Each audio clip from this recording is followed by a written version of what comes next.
Good evening. Welcome, everyone.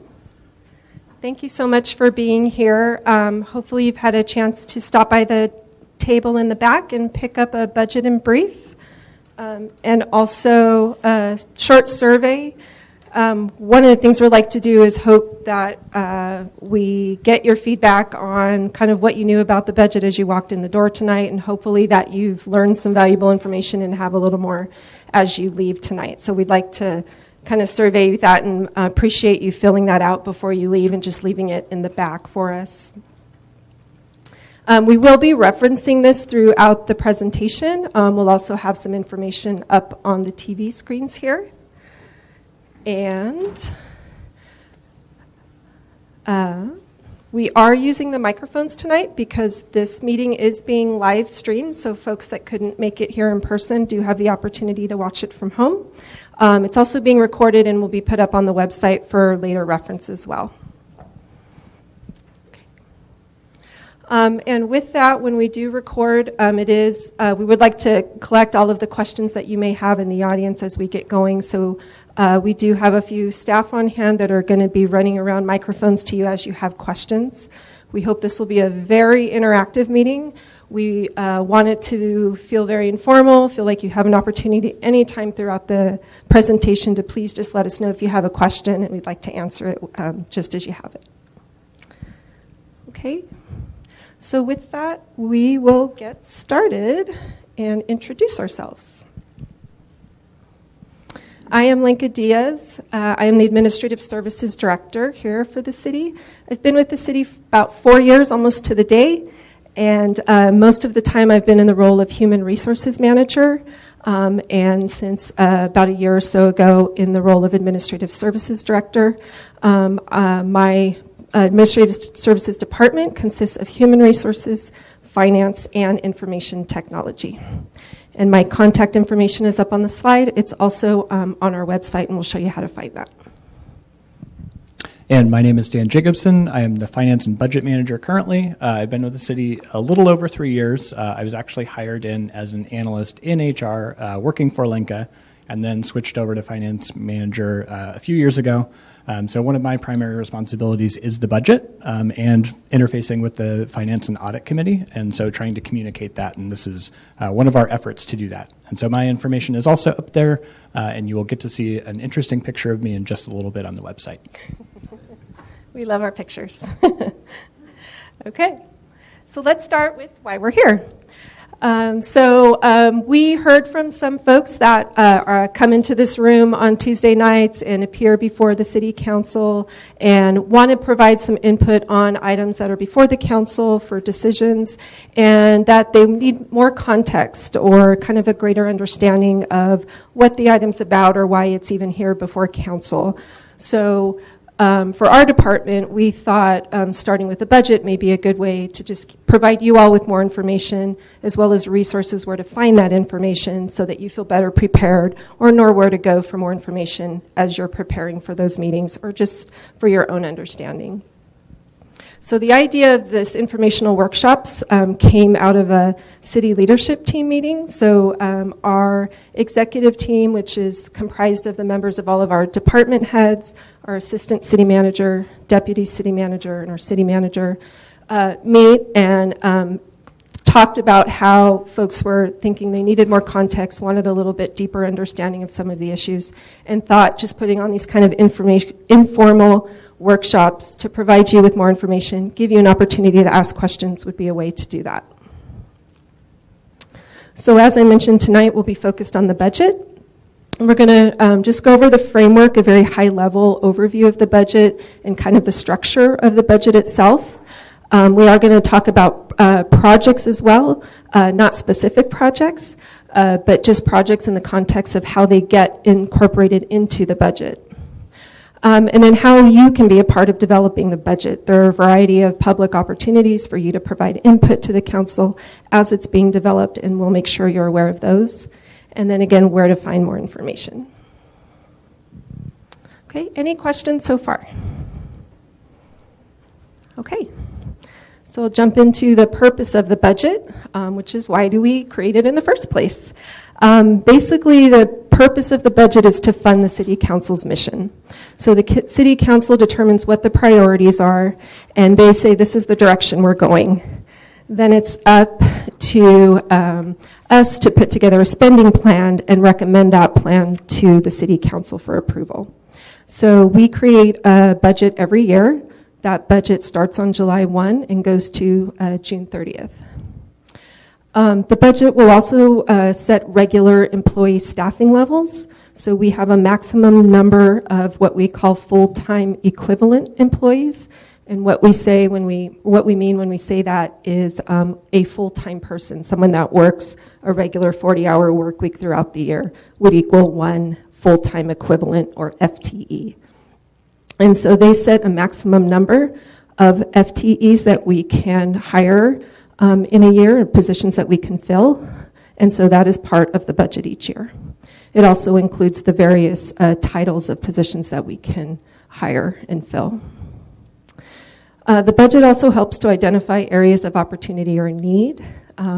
So as we have the council's mission and we are working toward that, we may look at the budget and say, this is an area where we could use more resources, or this may be an area where we have resources that we can reallocate somewhere else that are more aligned with that mission. And then it also helps us maintain a separation of monies for designated purposes. A lot of the money that is in the budget can only be used for very specific purposes. And so we make sure and separate those out so that we can track what money should be used for what. Okay, and this is just a mission statement from the National Advisory Council on State and Local Budgeting. Purpose of the budget is to help decision makers make informed choices about the provision of services and capital assets, and to promote stakeholder participation in the process, which we strongly encourage, and again, we'll review tonight. So who are our key stakeholders in the budget process? Starts with you. Oh, and I'm sorry, the font here is washed out. So it starts with our community members. All of you here. If you are a resident here, you elect the city council members that make the decisions about the budget. And any member of the community can come to a public meeting and provide input on what they would like to see in the budget. Then the city council will hear those concerns, those priorities, those interests of those in the community, and they will then prioritize those concerns. And with the understanding of the resources that we have, determine what the priorities are, and set those staffing limits and adopt the budget that addresses the priorities that have been identified. The city manager's role in the budget, the city manager is the person who makes the recommendation to the council on what the budget could look like in order to fund the priorities and the mission of the council. And once the council adopts it, the city manager directs the work of staff to make sure that we work within our budget and stay aligned with the mission. And as I mentioned earlier, city staff often too, as they're carrying out the work, identify areas where there may be gaps or needs for services and may make those requests or recommendations to the council through the city manager in the budget process. Okay. So now we're going to just go an overview of building the budget. Any questions before I move on? All right. So we're going to start with where you can find information. So we want to make sure that you're aware of the tools that are all available to you through our website to find more information. So we do have the website address here. This is just a kind of a laundry list of some of the things you can find on our website. So we do have each of the annual budgets that have been passed by council dating back over 15 years. We do have this document that's been passed out to you tonight is also on there. Last year was our first year developing it, and last year's version is on there as well. And then a variety of reports to provide financial transparency about what our payroll is, what vendors we are making payments to, our investment reports, where the money is invested, and another example is the utility users tax information. So we'll switch over to the website just so you can see that for a moment. So hopefully you're familiar with our city website page. So there is a search bar at the top right where you can type in words to find what you're looking for. If you drill down under the government section, all of our departments are listed, and you can get to the finance page through the administrative services department. And so on the finance page you can click through and find those things that we just sort of listed on that previous slide. So one thing I just wanted to point out, this is the budget in brief. It's, I think, 12 pages. And what it looked like when it was passed by council is like more about 300 pages, this document here. So if you are interested in drilling down further into a lot of the information we're going to provide you tonight, you can find this document online. And a wonderful feature about it is what we have here on the screen for you is the table of contents. All of the information there is clickable. So if you don't want to go through 300 pages to find something, or you want to just jump through from section to section, it allows you to do that. So you'll see at the top of every page, you can just click at the top right, jump back to the table of contents, select any section that you want to take a look at, and it'll take you right there. So it's fairly easy to navigate through it. Understandably, a little bit harder to digest all of the information. So Dan and I invite your questions beyond tonight. If you have questions at any time, as you saw on the homepage of the finance department, it has Dan's contact information under his picture.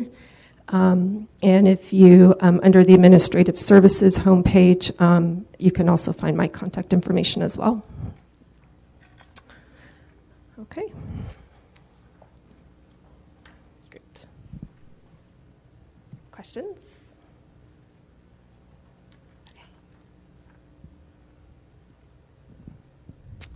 Okay, so I'm going to hand it off to Dan now, and he's going to go through our budget framework. All right, thank you. So one of the questions that we got was actually about the budget framework and how it is developed. So I want to point out some of the concepts here. It really starts with the City Council goals. So that is the foundation of where the budget starts.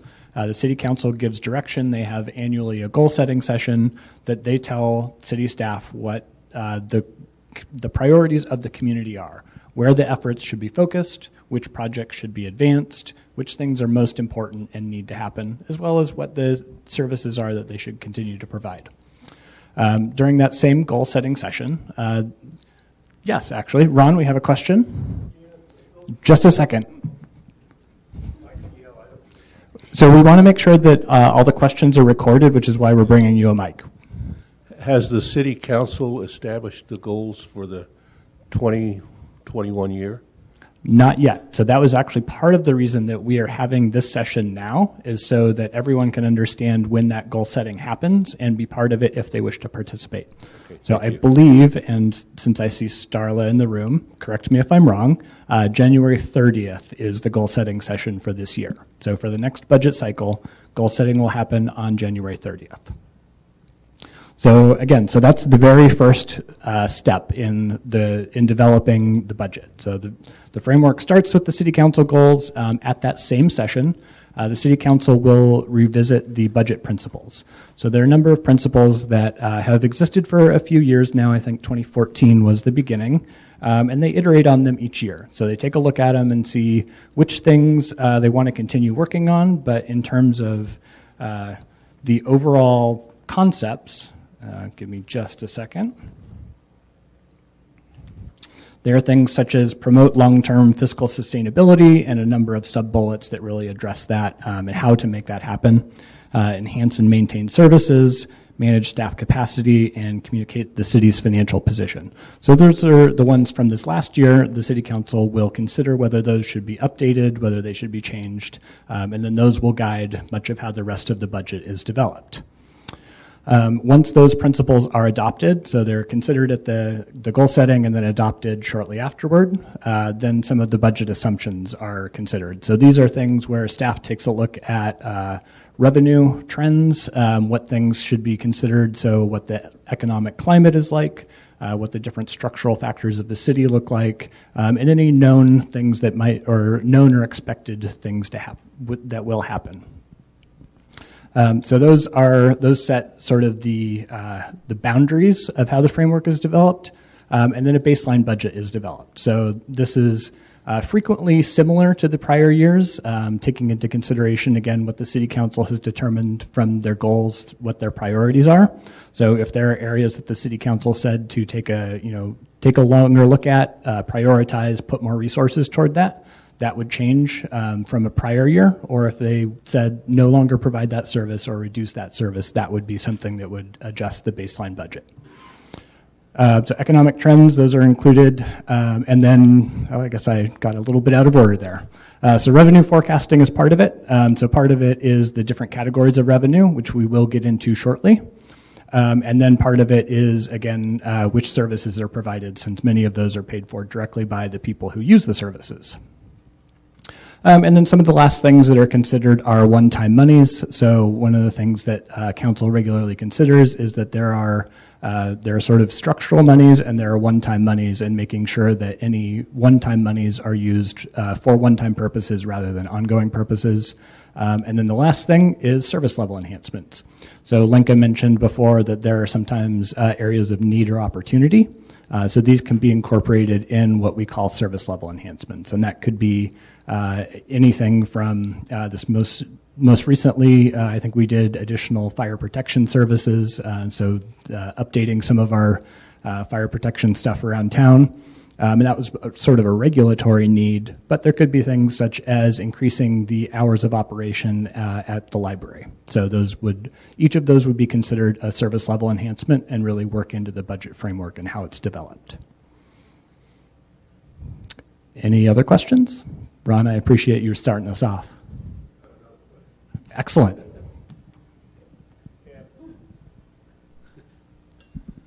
Has any consideration been given to preparation of, say, a 2-year budget so that one can see the effect of enhanced services may have on the following year's expenses, and likewise if you have one-time expenses to make sure they're only one time. And I think, in my view, a 2-year budget forces a little bit more long-term planning. So, and I know you do what you're asked to do, so is there any consideration for that? I think it's something that comes up in sort of a cyclical basis. I don't think that the way that a 1-year budget precludes taking those things into consideration. I think that those are absolutely things that should be taken into consideration even with a 1-year budget. When thinking about things such as staffing costs, I know those long-term costs are considered.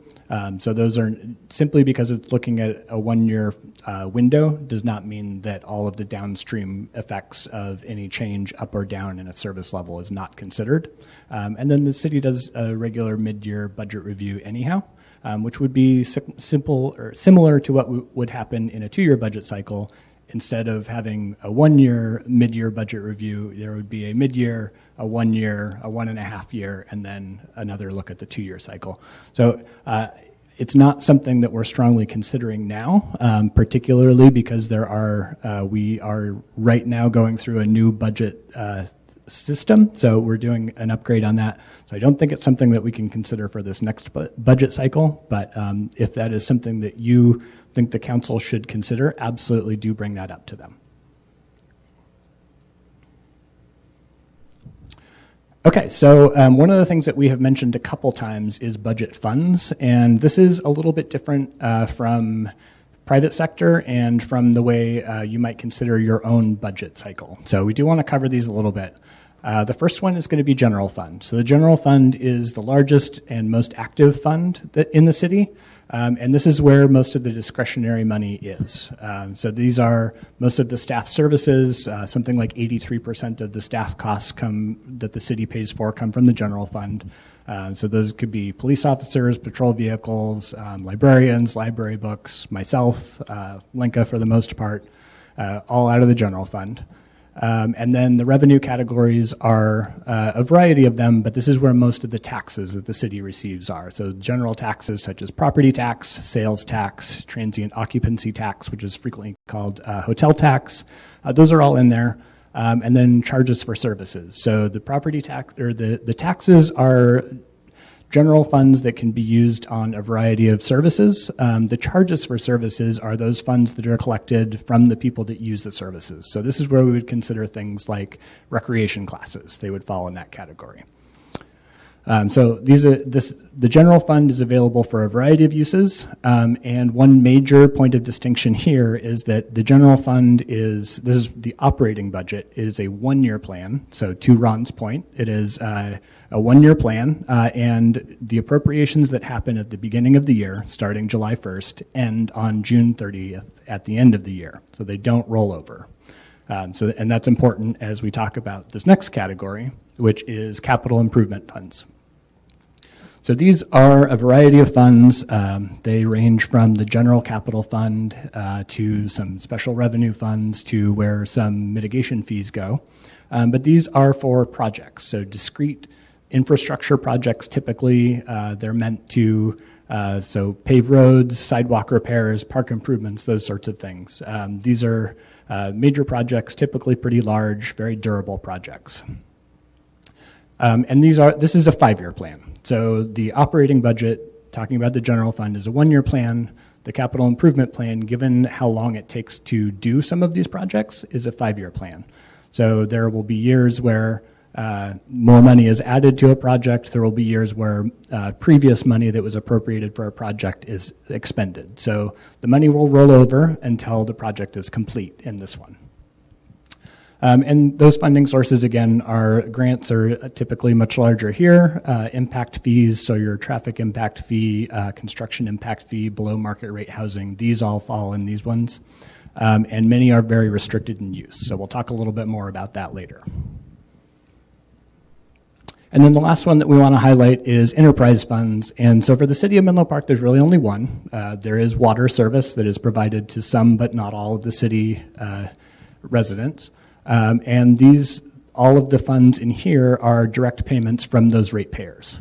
So for the enterprise fund, for the water funds, this is strictly used on those water customers. So people who are not water customers do not pay for the water fund, and all of the funds come from the ratepayers. So there's no subsidy one way or the other from this fund. So this one is a business-like fund, so this operates closest to how you would consider private sector to operate.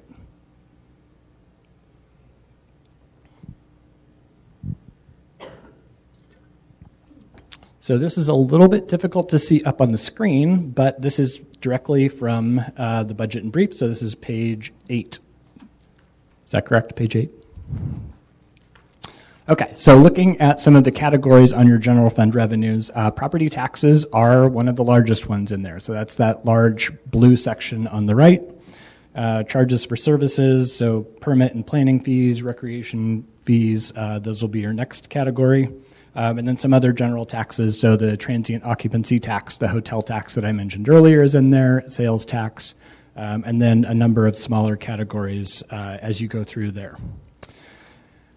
So we did get one question that was regarding revenue trends and how those looked over the previous 10 years and what that would look like in a healthy economy versus during a downturn. So do you want to point out that property tax is it's a fairly large percentage of it now? Again, just thinking general fund, we're not looking at all funds at this point. So it is a fairly large proportion now. It has been growing very rapidly in the city of Menlo Park. So it has been growing more rapidly than the other categories. So sales tax, for instance, has been relatively flat over that time period.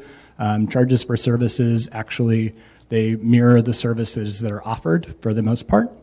And then transient occupancy tax has also been growing. Now that one, property tax grows as home values grow, as assessed values grow, and as there's turnover. Whereas transient occupancy tax has been driven a little bit more by increased inventory, so more rooms available in the market and pretty high occupancy rates and room rates. Yes, we have a question from the audience.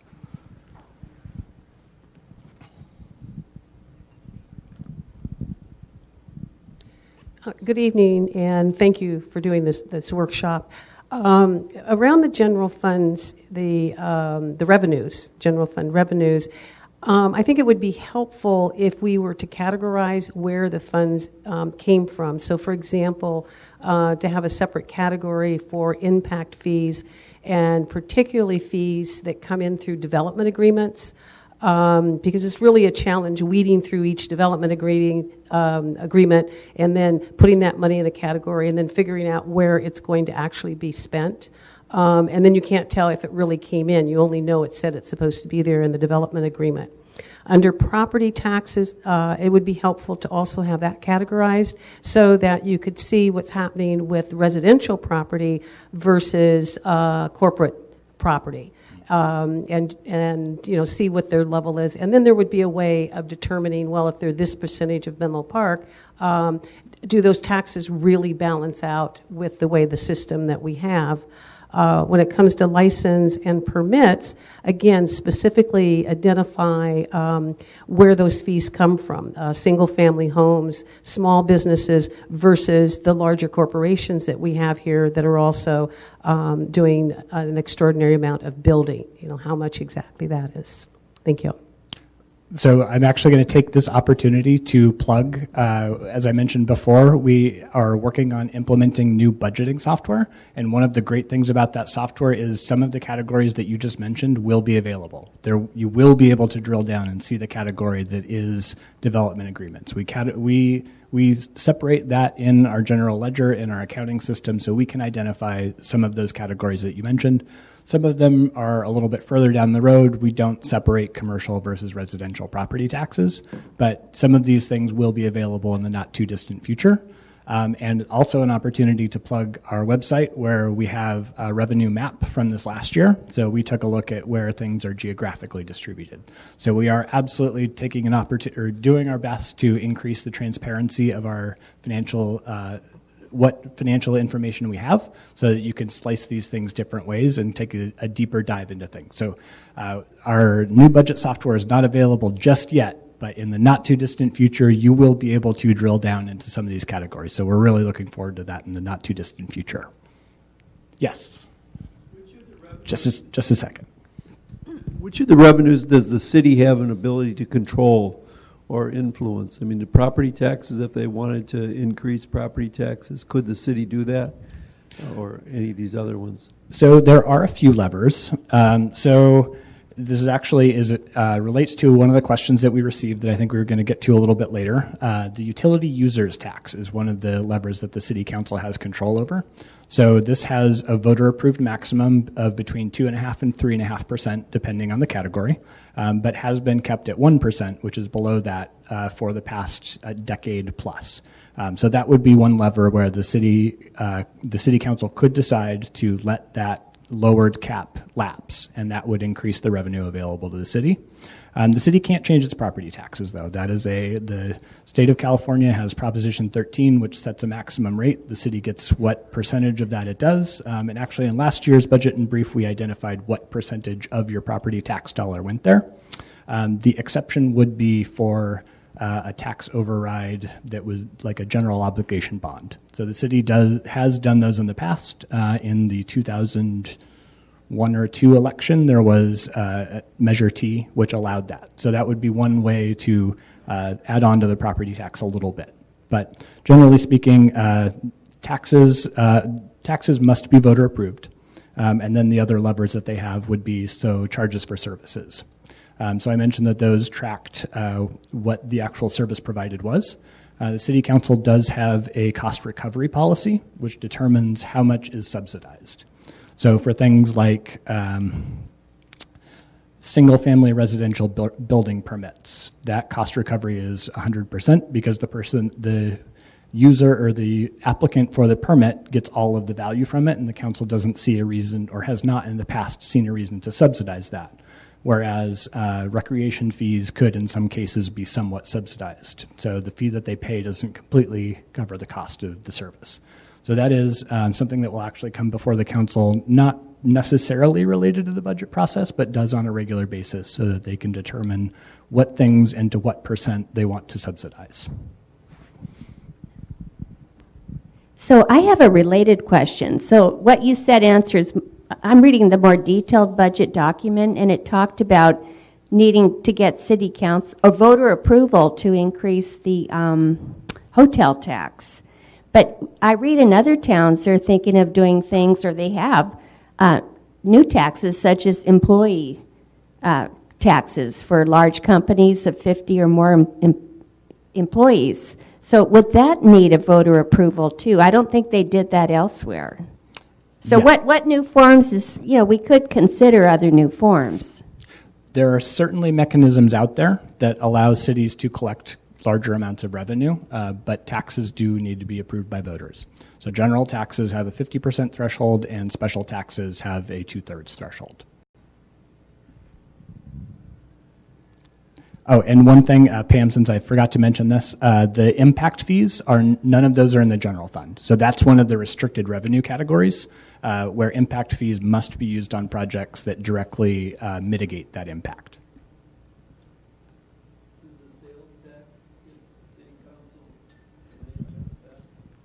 So the question was whether the city council could adjust the sales tax. The city council cannot. That is another voter approved one. So for instance, there is in this county, there are a number of county-wide taxes that were voter approved, so that adds on to the sales tax. The city council cannot unilaterally change the sales tax, though. That would have to go before the voters as well. Hi, is there a requirement that the impact fees be spent in the area in which the impact occurs? No, there is a requirement that there is a nexus between where the impact fees are collected and where they are, and the projects that they are expended on, however. So if it is, for instance, a traffic impact fee, the project that the impact fee is spent on must mitigate traffic in some way, must mitigate it. So it doesn't have to be exactly at the exact same geographic location, but it has to be the same type of mitigation. And just to clarify, make sure I'm hearing you correctly, so I could effectively be in an area that, let's say, adds 10,000 employees in the traffic, or 30,000, but the traffic impact fees could actually be not, they don't necessarily have to even be spent in that geographical location. Is that correct?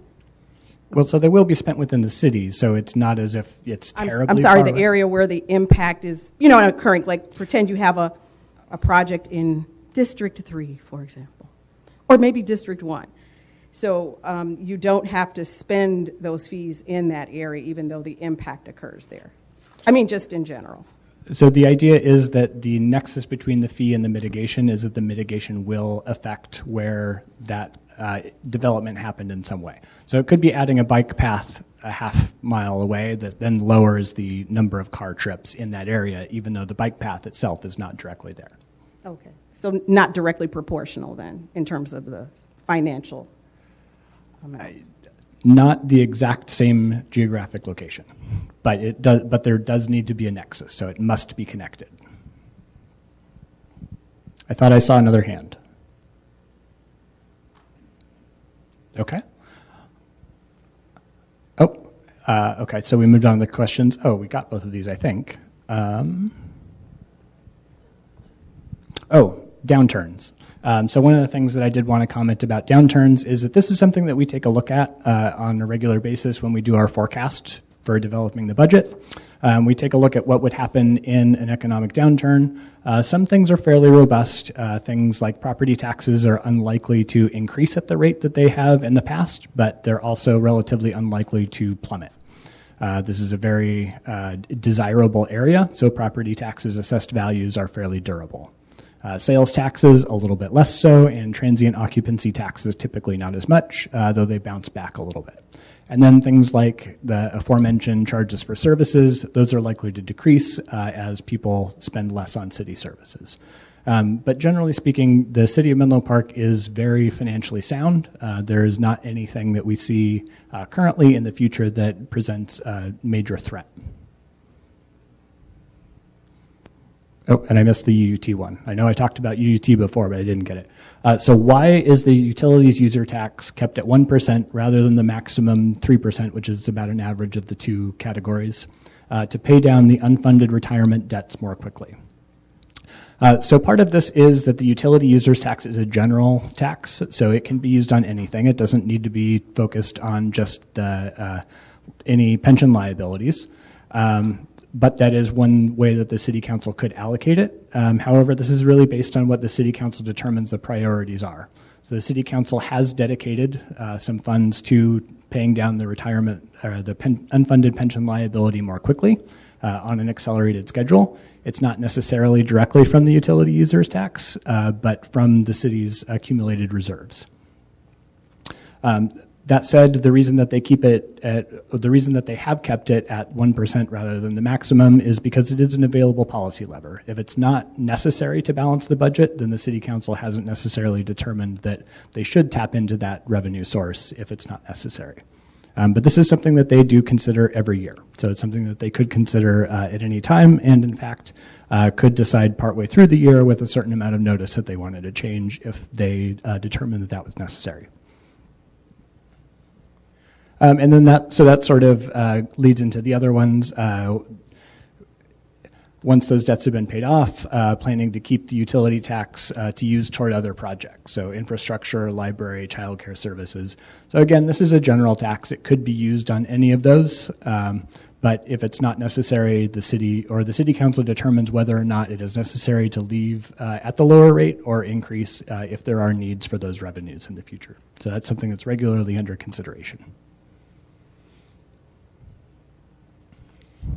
So while we're talking about revenues, one of the things that we do want to mention is that one-time monies that we talked about. So the revenues that we talked about before were all structural revenues. So those are ones that can be planned for on an annual basis, generally speaking, at various levels. But then there are one-time monies. So the city council has a reserve policy, and this is actually in your budget if you open up the long 250-page one. It's an appendix in the back. And that dedicates a certain a certain amount toward future needs. So the three categories are emergency contingency, so this would be disaster recovery, typically speaking, economic stabilization, so this would be making sure that services are provided even in a downturn, and then strategic pension funding. So the emergency contingency currently at $10.3 million as of the end of the last fiscal year, so June 30, 2019. Economic stabilization at $14 million, and then strategic pension funding was at $4.68 million. But I will say that some of that has been spent. The aforementioned accelerated pension funding has drawn down some of that since then. I think about $1 million has been spent according to the City Council's plan that was adopted in June of 2019 for this current fiscal year. So these are all very healthy levels. As you might recall from the general fund revenues, or if you've got your budget in brief in front of you, the general fund has about $70 million in revenues. This ends up being in the city council guideline of their reserve policy of 43 to 55%. It's right in that range. So very healthy. Part of the reason that the city has such a strong credit rating.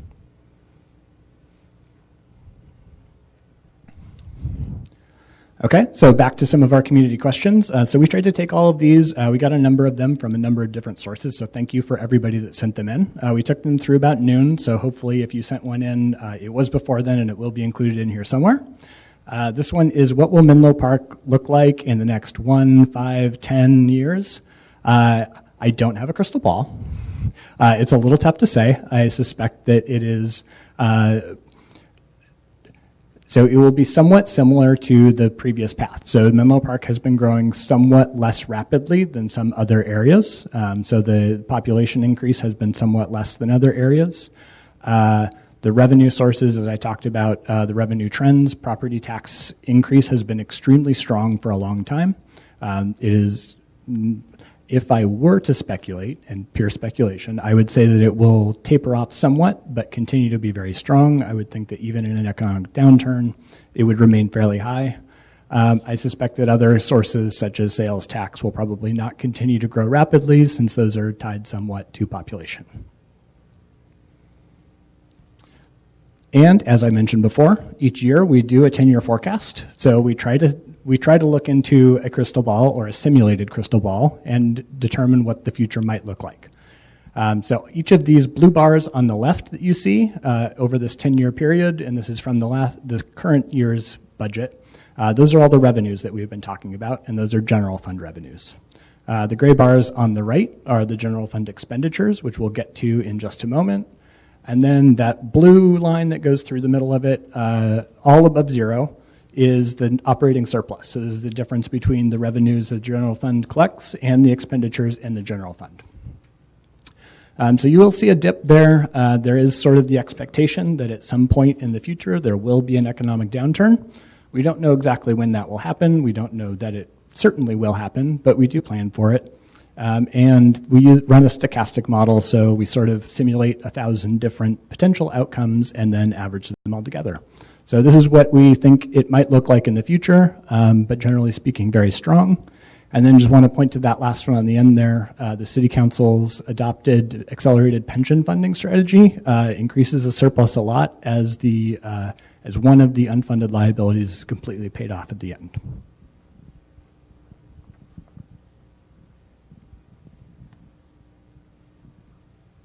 All right, now to that gray bar on the right.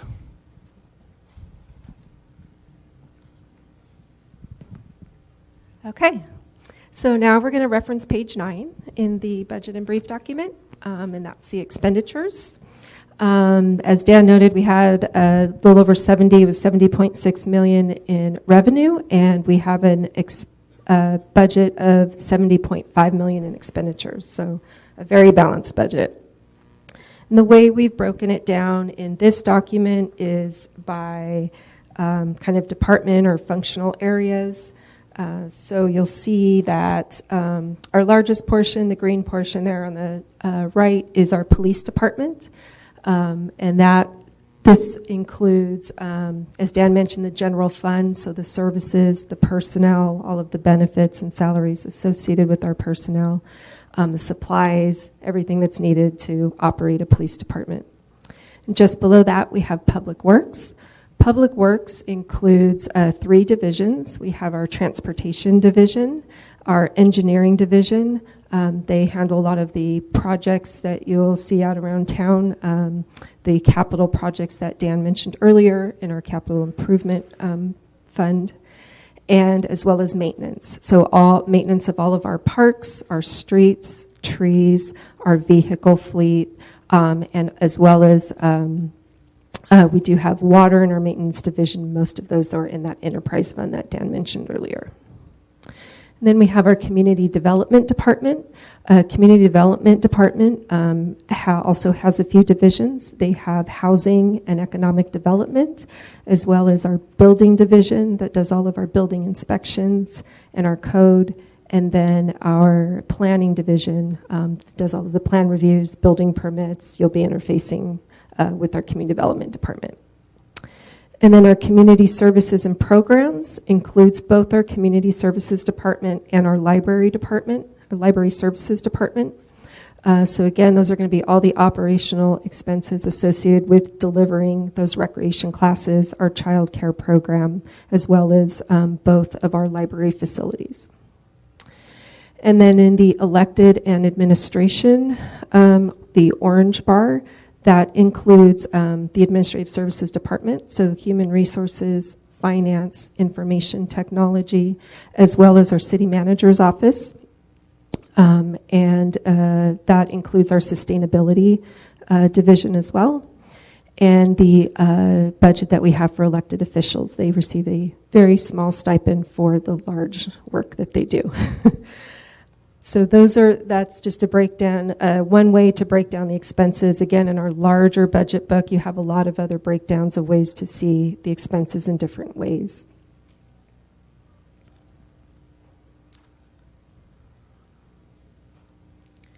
Yes.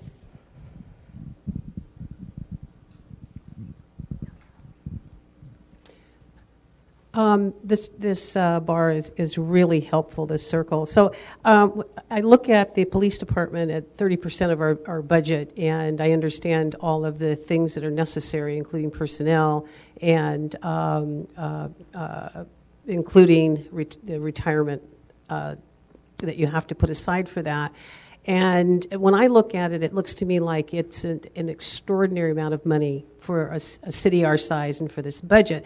So I was wondering if your department provides to the council any comparative data on cities our size of expenditures in each of these areas, so that along with the budget information, they're provided with that information, additional information, so that they have an idea: are our expenditures within reason compared to what other cities do, and our actual need?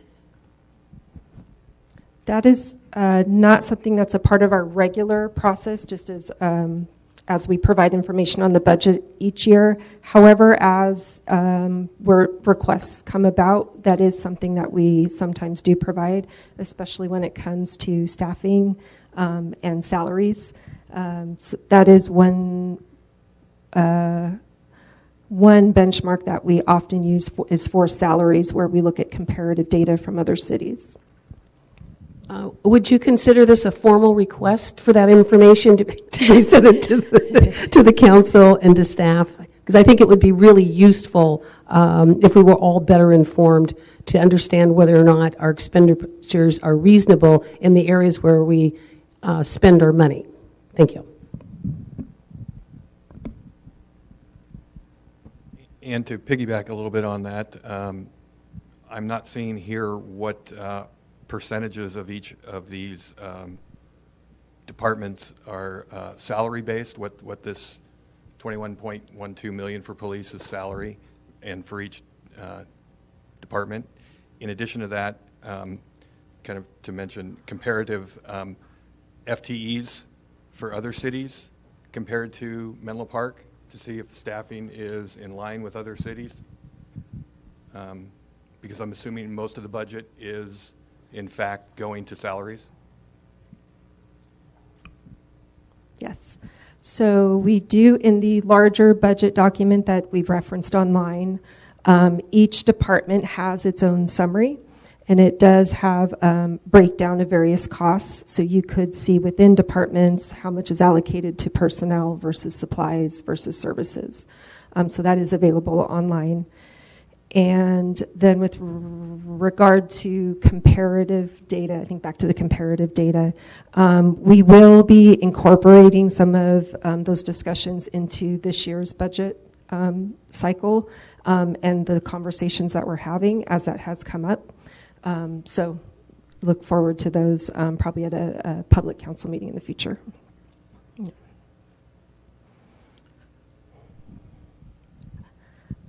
Other questions in the audience?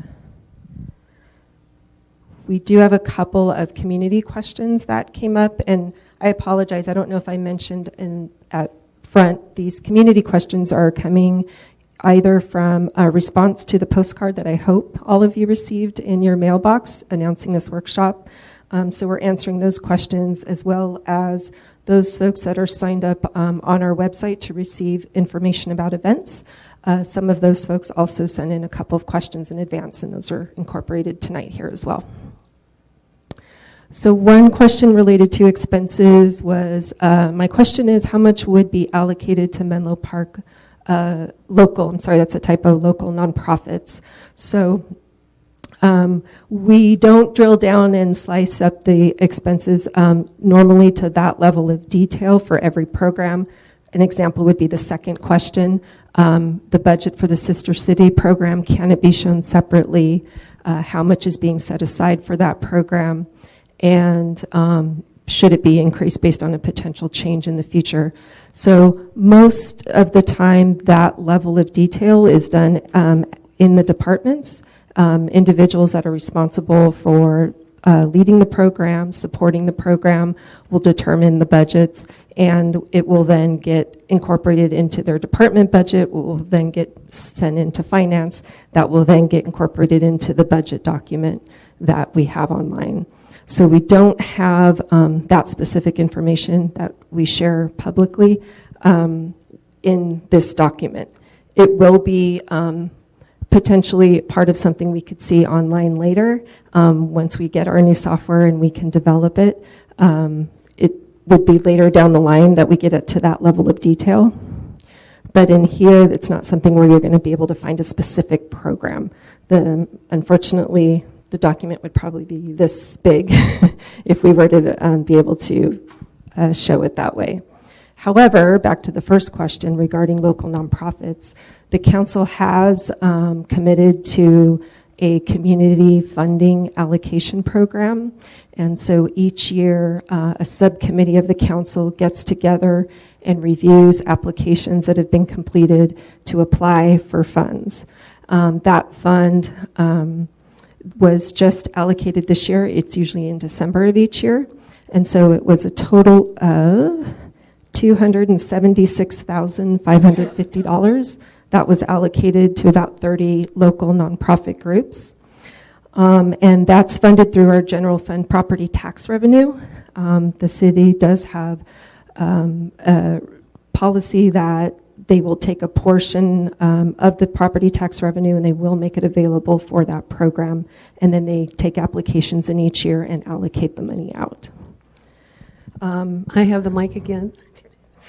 In regards to your response to the gentleman's question over there, when I was working, we had worksheets that we developed for our budget at the smaller level, and I've never been able to understand why that information at the drill down deep level within departments, why that information cannot be made available to the public. I know that they submit a request, and then through the process of budget development, then items are appropriately given money to those. But it would be really helpful if the public knew what was being asked for, what was actually given, and so the rest of the big budget would make a lot more sense. Thank you.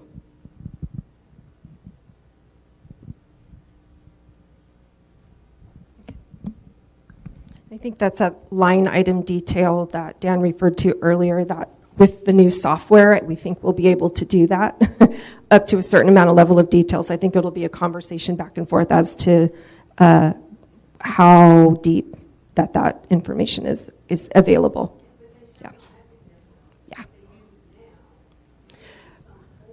Yeah, right, Excel spreadsheets, yeah. Mm-hmm. Okay. Right, here. Okay. So I think I've captured it on here. And what I'm doing over here by writing all of this down is we anticipated there would be questions tonight that as staff we wouldn't be able to answer, that we wanted to pass on to those folks, people that do make the decisions, whether it's a policy decision they would have to make or some request that you're making tonight that we're not able to comment on. So all of this information that we're transcribing up here, we will provide back to city leadership and council.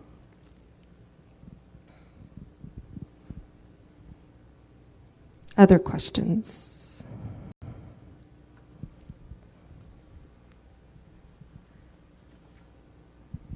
I have a question on the nexus for impact fees.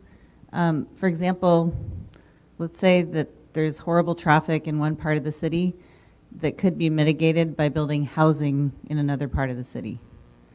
I imagine it might be hard to prove that nexus, but what are your thoughts on that? I am not an expert on doing those nexus studies, and that's why the city typically does consulting work to do those nexus studies. I don't know that couldn't be the case. I think that housing is a particularly good thing to point, or one of our good impact fees to point out, though, in terms of as we think about this geographic discussion. If you are paying an impact fee for not providing below market rate housing, it cannot also provide the below market rate housing at the same place. I don't know that it could not be the case that housing could mitigate that, but it would have to be shown, and that's how the funds could be spent on that. But I am not an expert on those studies, so I can't really comment. Can you repeat what you said about the housing impact fee? Sure. So the city has 5 categories of mitigation fees, ones that fall in the impact or that are impact mitigation fees. So there has to be a nexus between what the fees are collected for and what they're used for. Below market rate housing is one of those fees. So if a development if it provides housing but not enough below market rate housing, the developers do need to pay a fee in order to provide the below market rate housing through another mechanism. And I'm on the Housing Commission, and that money can only be spent on below market rate housing. Correct. So I know that because I'm on the Housing Commission. So it's probably the same answer for the transportation fees, I imagine. Thank you. Well, so I would say that there may be a slight difference when talking about the transportation issue because you can't live in a road, but you could mitigate traffic through housing. So, but again, this would be more a question for, I would imagine, our Housing and Economic Development Division.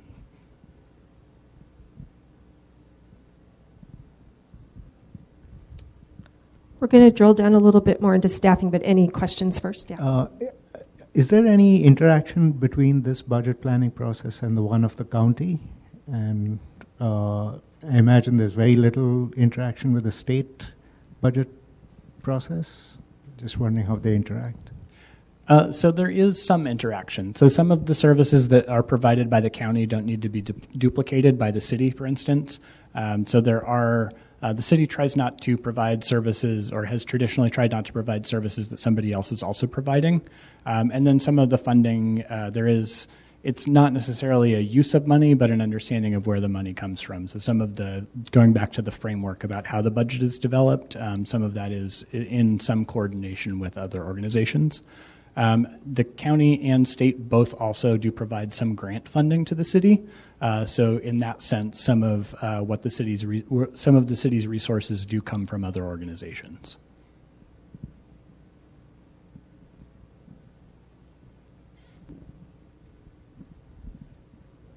Any other questions before we move on to staffing? Okay. So we are going to delve just a little bit deeper into the staffing portion of the expenses.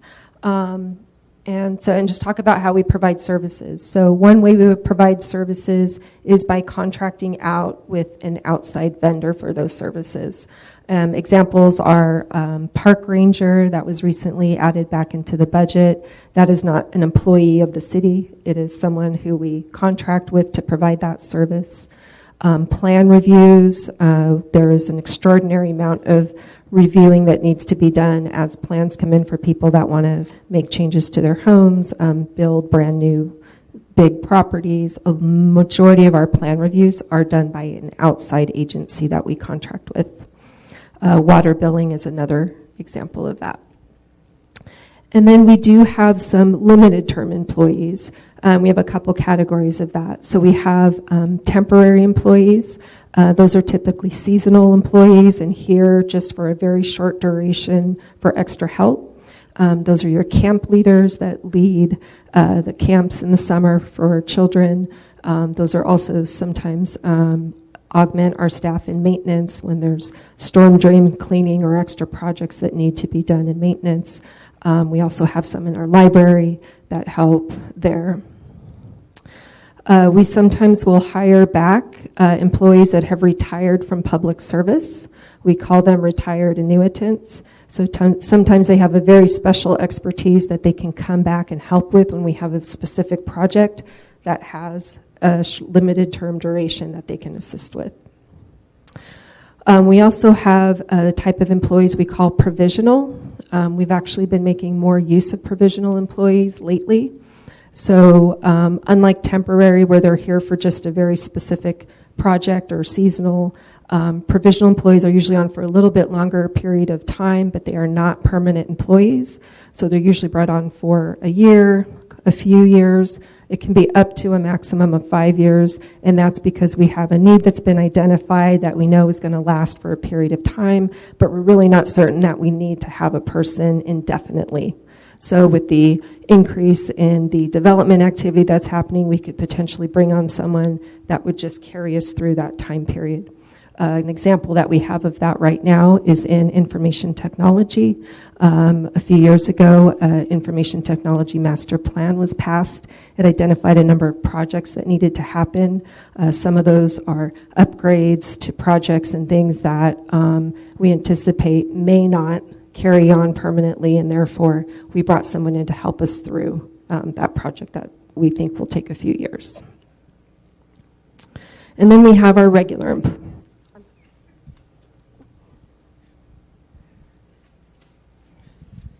These are areas that I had to deal with in my employment, and it's specifically to retired annuitants.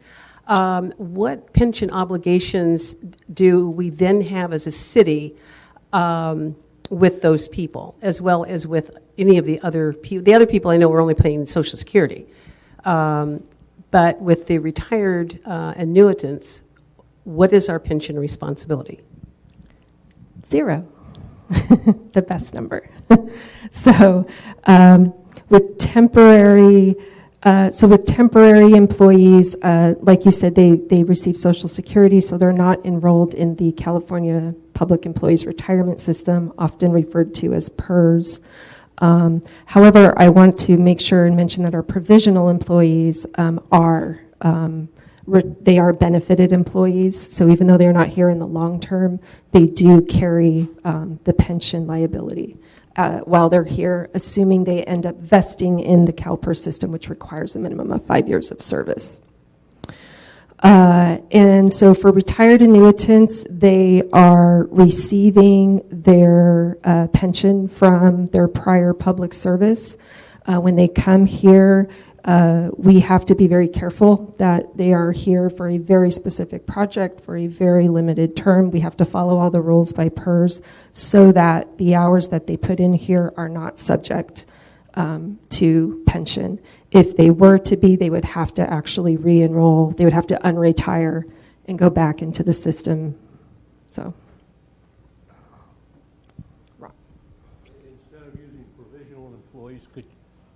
Instead of using provisional employees that are PERSable, have you considered outsourcing that work to say temporary employees that work for some sort of staffing agency?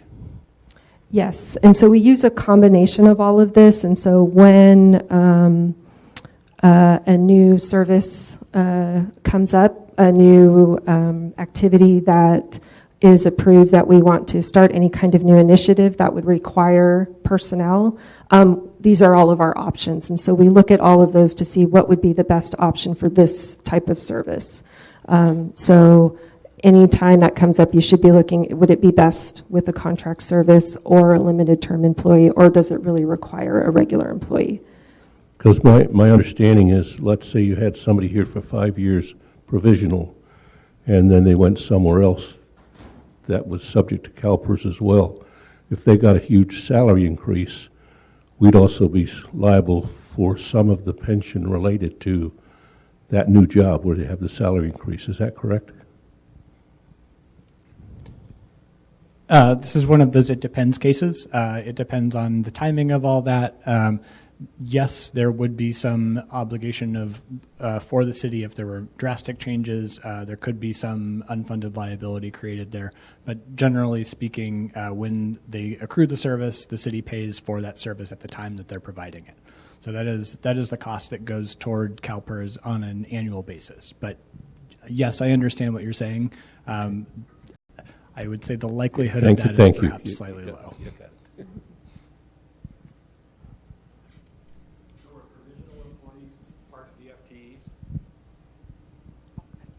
So the question was, are provisional employees part of the FTEs? So yes, they are. So in terms of count, so when we'll actually go to a slide and I'll explain that a little bit more. Yeah. Okay, I'll move on to the regular employees. So regular employees, so the council sets a number of authorized staff that is adopted within the budget each year. And as I mentioned earlier, those are described through FTEs or full-time equivalent staff, and only the council can approve an increase in that total citywide number. Working within the number, the city manager does have the authority to approve changes working within the total number that council approved.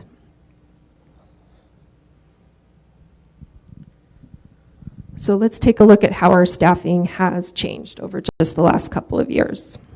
So just going back to 2017-18, we actually started out that year with 270 approved full-time equivalent positions. Then during that year, we did make some changes. We added 6 police personnel, and that was a result of funding that was received by the city to fund those 6 police personnel. We also added 1 position to our Housing and Economic Development Division. At the time, it had 1 person doing both the housing and economic, and we were able to get another person on to have more dedicated personnel to each of those areas. And then we also added 1 position to the city manager's office. At the time, there was a lot of discussion of potentially focusing on our main library and having a rebuild of that library. And so anticipation of that project moving forward, we did add a position so that we would have someone that could be in charge of that very large project. And that position is vacant to date. And then moving to 2018-19, we then City Council adopted through the budget process an increase of 9.25 full-time equivalent positions, and those were sparsed out throughout the city. It included 1 code enforcement officer, and that was to address the backlog of complaints that we were unable to get to with our 1 code enforcement officer that we had at the time servicing the entire city and all code enforcement complaints. So we now have 2. It also included a half-time police dispatcher, so the person that answers your 911 calls or your non-emergency calls to police. We did have a half-time vacancy that we were unable to fill, and then added this half-time in order to get to keep up with the demands that were increasing in the police dispatch center. That was a similar reason for adding a human resources technician. We had a service level demand to meet there. We also added 3/4 of a gymnastics instructor, and that was actually spread out among 3 positions that were 3/4 time, and we elevated those to full-time so that we could actually provide services that were previously eliminated due to the fact that we were unable to recruit and fill positions and retain staff. We also added a construction inspector. Similar to our code enforcement officer, we only had 1 that serviced the entire city. And so now we have 2 construction inspectors on staff. We added 2 water division personnel, and this was actually as a result of a review of the water service and the personnel levels that are required to provide that service. And as a result of a review of that division, 2 positions were added, and those positions are paid for by the ratepayers of the service. So unlike the other positions, these positions are actually paid for by those that receive the water service. And then finally, we added 3 library personnel. Those personnel were added to the budget after a 2015 organization review, and with that found that we had an extraordinary amount of temporary staff that we were trying to kind of piece together to provide the services through both the Bellhaven Library and the library here. And so there was actually a multi-year plan that we'd put together to try and come up to those services. While we were hiring staff, we were reducing the budget of the temporary staff as we no longer needed that, as we were able to get the full-time staff. And with that addition of that personnel, we were able to develop programs both at Bellhaven Library and at the library on this site. And then this past year, the current budget that we're in now, 2019-20, we actually, you can see we decreased by half a position. So what happened this year was there was a decision to eliminate the red light camera enforcement program, and we did have one staff dedicated to that program, so that position was eliminated. With the budget, though, we did have an increase of a half-time engineer position, and that was in order to support all of the projects that are going on that you see out. Most recently, the person that was hired with that completed the Nealon Park playground replacement project. So those have been how our staffing has changed, and again, that reflects both regular and provisional employees.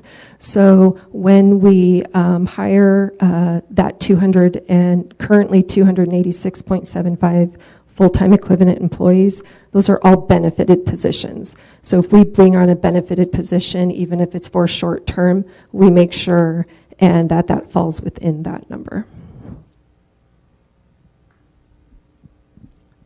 Questions? Okay.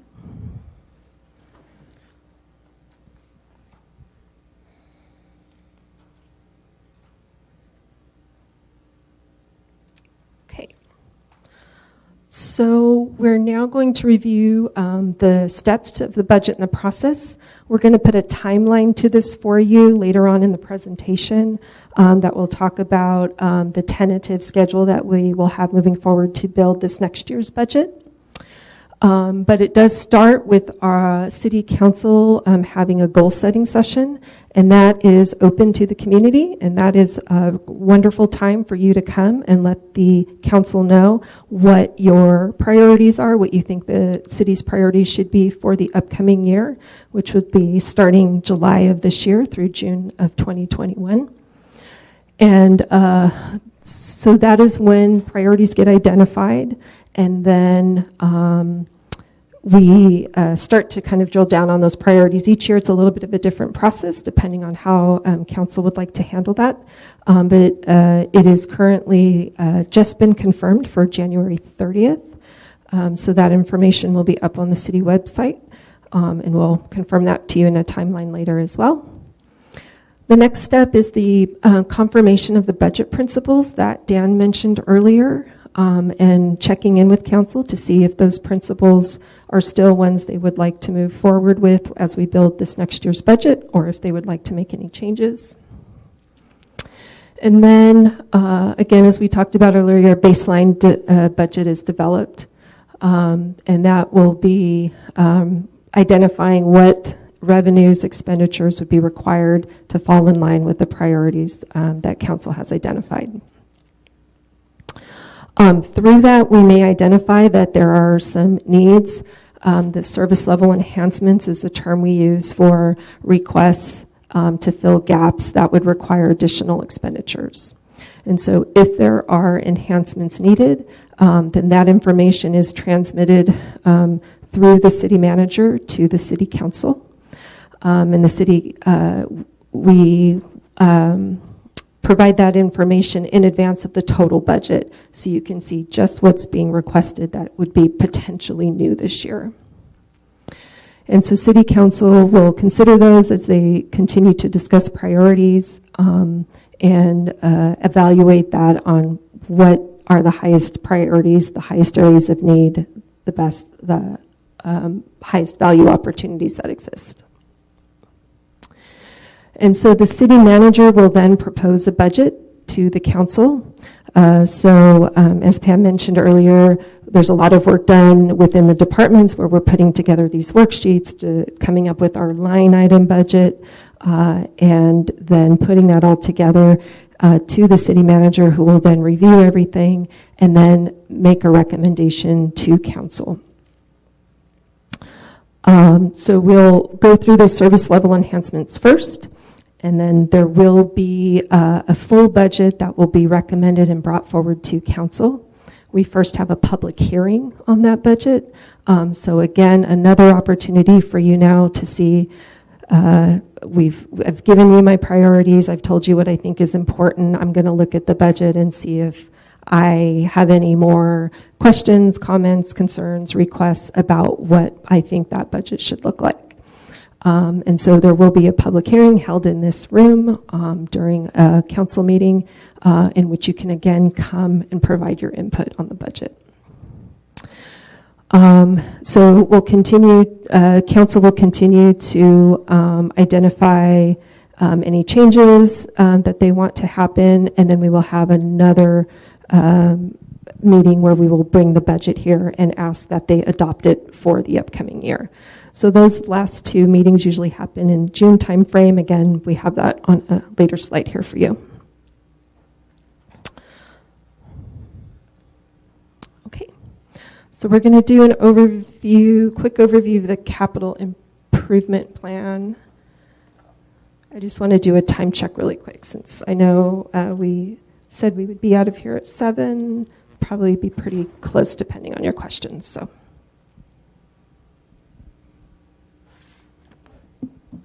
Okay, so up to this point, we have been talking about the operating budget largely. So that's the portion of the budget that is a one-year plan. It expires at the end of the year, but that's not all of the budget. So the capital improvement plan is really the infrastructure portion of the budget. This is, again, that 5-year plan that I mentioned before.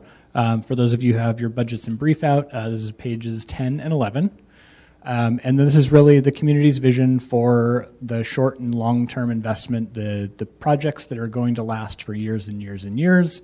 And they take a long time to develop, they take a long time, or they live a long time, and that's why the capital improvement plan is a little bit longer vision than the operating budget, which is really more of the services provided in the current time.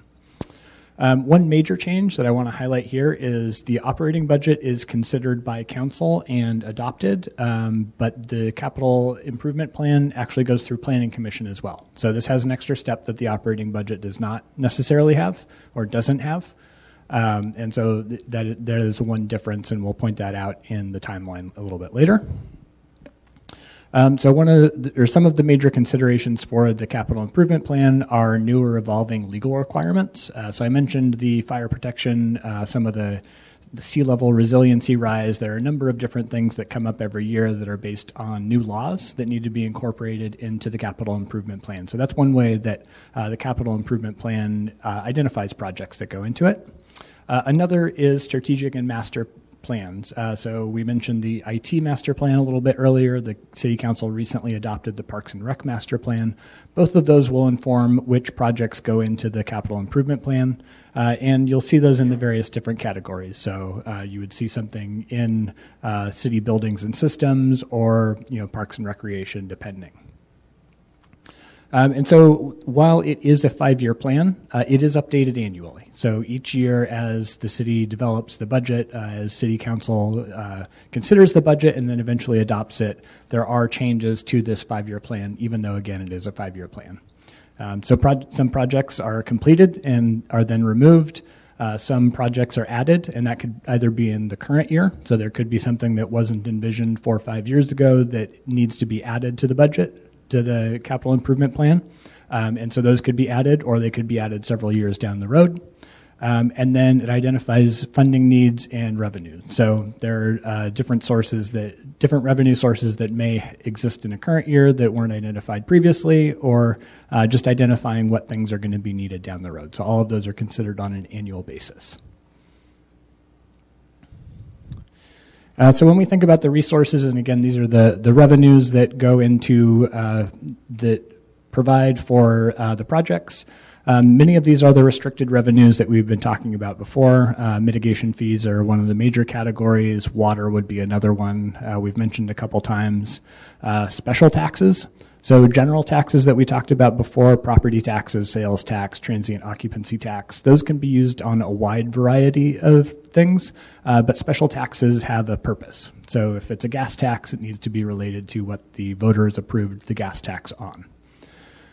Talked about mitigation fees a bit, and then one of the questions that we got prior to this was assessment district. So why does the city pay for tree and sidewalk assessment districts? And so that is because the voters in that area decided that they wanted a higher level of service, and so they voted to tax themselves. But they didn't want those taxes to go everywhere. They wanted them to go to their particular trees and landscape. So that's why those taxes are used in those places. And then one thing I want to mention here is fund balance. So there is a fund balance in every fund in the city. We talked about the general fund a little bit when we talked about reserves, but the CIP fund balance is slightly different in that if you look at the budget on a year-over-year basis, you might see either a surplus or a deficit, either more money has been collected than was expended, or the other way around, and that is typical for these funds. So what will happen is money will be collected over a number of years, a major project will be identified to use that money, and then it will be expended. So the fund balance will go up for a few years and then down, and then up for a few years and then down, and that's very typical in the CIP. And in the larger budget document, you can see the fund balance and how those are changing on a year-to-year basis for every fund. And actually a 3-year historical that we just added this year. So the capital improvement plan is made up of projects. So again, these are discrete things, discrete projects throughout the city. There are currently 84. They're infrastructure development, improvement, maintenance, and a handful of cases that extend the life of things. And they're typically $75,000 or more. So if it's less than that, it's not really a large enough project to be considered capital. So while we do talk about this budget process and kind of an annual case, we talk about city council goal setting, these projects are identified continually. So there will be cases throughout the year where a new project is started that will be incorporated into the capital improvement plan the next year, but they are identified continually. Again, those legal requirements are one way that typically they'll show up. And then something that started in the prior budget cycle and has continued is prioritization into tiers. So this is how important the project is to the city council. That is, they can be either tier 1, 2, or 3, or not applicable, and that really just says the relative number of resources to get them moving forward. And so that's something that is going to continue. The tier for every project in the capital improvement plan is in the budget. And that's based on a variety of factors. The capacity to deliver, so you can't have every transportation project be tier 1 because there aren't enough transportation engineers in the city to make them all tier 1. Public health and safety topic, so if it's something that's really an emergent concern, that one will be a higher tier. And then relationship to adopted plans, so if it's a Parks and Rec master plan that identified something as being very important, that will make it a higher tier. So those factors are all identified in the capital improvement plan section of the budget. Oh, we talked about this one. So this is why our property owners expected to maintain and pay for sidewalks and parking strips. And so this must be someone that lives within the district. Not everybody does, I don't think. But the people that are in this district tax themselves to pay for additional services, essentially.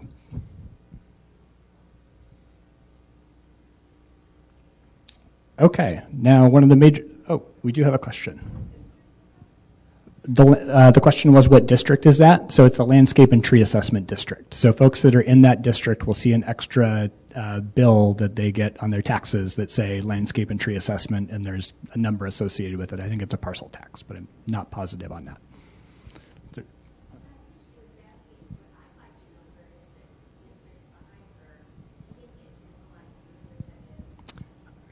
I will defer to Starla on this because she is raising her hand.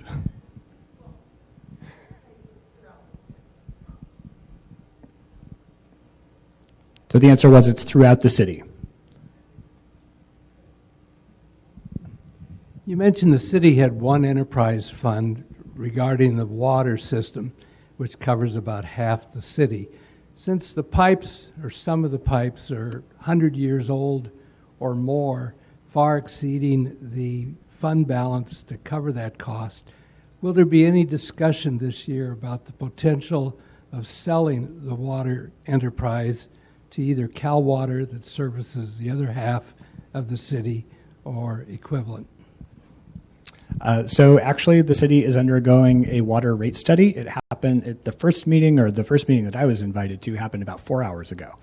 So the city is considering what resources are necessary to collect from those ratepayers in order to make sure that all of the infrastructure is maintained and water is continued to be provided to those water customers while not being subsidized by other people who are not customers throughout the city. As far as actually selling the water division, I have not heard much appetite from the city council. I have not received that direction personally. So I cannot speak to their motives, but this would be, as we're talking about community engagement opportunities, if that's something that is important, that's certainly something that you can bring up to them and let them know.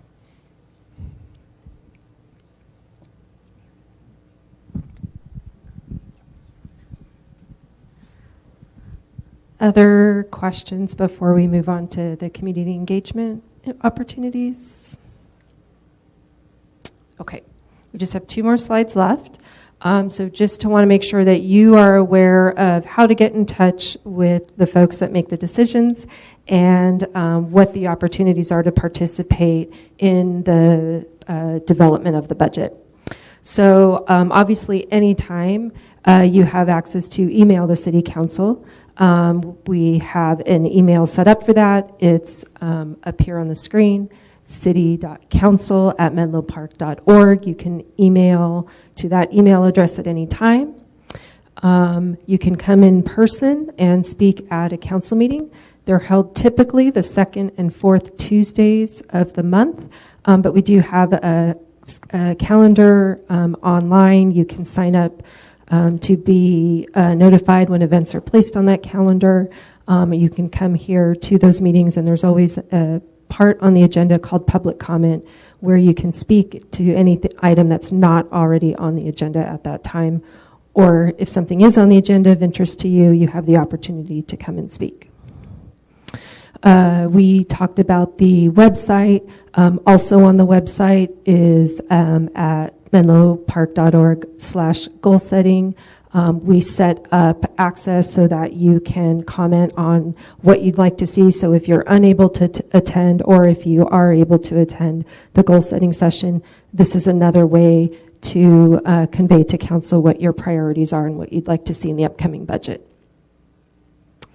And then some of our city council members hold office hours, and so that is available to you as well, and that would depend on each individual city council member, so you can get in touch with them if you're interested.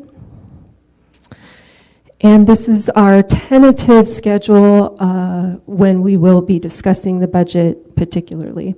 So we did just confirm that January 30th will be the city council goal setting date. So that'll be the afternoon of that date. We will then have the adoption of the budget principles at a council meeting here in February or March. And then following that, the Planning Commission will be reviewing the capital improvement plan before it goes to council, and that'll be sometime there in the spring. And then on May 12th is the tentative date we have identified to come here to a council meeting to provide an informational item that will give just an executive summary of the service level enhancements or the additional requests that will be that we may have for the budget for next year.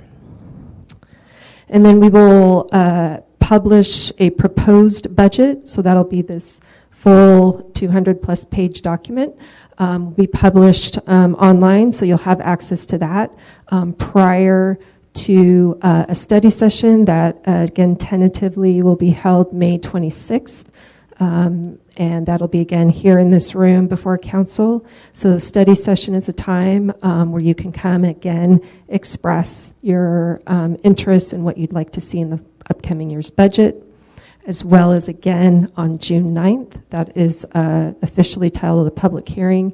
Again, an opportunity for you to come in and make comment on the proposed budget. And then we hope that after hearing from all the community input and putting the document together, that on June 23rd, the council would be adopting a budget that would be effective July 1st. Any questions on that? Okay. We thank you very much for coming. We will remain here if you have additional questions you'd like for us or additional ideas, requests you'd like to put up here on the board. Feel free to do that as well. And we would very, very much appreciate you completing the questionnaire. It really lets us know how you heard about this so we can be sure that our efforts to get the information out to you is dedicated to the right place, and would really value your feedback on if this workshop was valuable to you and how informed you feel before and after the workshop. Thank you all again very much for coming. We appreciate your time.